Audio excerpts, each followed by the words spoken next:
முருகன் உங்களை என்னைக்கு வரணும்னு நினைக்கிறாரோ, எந்த தேதியில எந்த நேரத்துல நீங்க வரணும்னு அவரு நினைக்கிறாரோ அன்னைக்குதான் நீங்க பூம்பாறைக்கு வர முடியும் அப்படிங்கிற நினைக்கிறாரு. அது ஆக்சுவலா எங்களுக்குமே ஃபீல் ஆனிச்சு. நாங்க முருகன் கோயில் இன்னைக்கு கடைசியா டூர் முடியறப்ப முருகன் அப்படியே முடிக்கிற மாதிரி தான் வச்சிருந்தோம். ஆனா லாஸ்ட்ல பார்த்தா முருகன் கோயிலுக்கு ஃபர்ஸ்ட் போறது காரணம் ஃபுல் டிசப்பாயின்மெண்ட் இதுல இருந்து.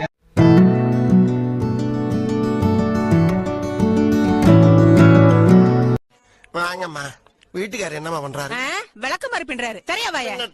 இந்த கோயில் பாத்தீங்கன்னா கிட்டத்தட்ட 12ஆம் நூற்றாண்டுல சேரர் காலத்துல கட்டப்பட்டதான் நம்ம இந்த பூம்பாறையில இருக்க குழந்தை வேலப்பர் கோயில்.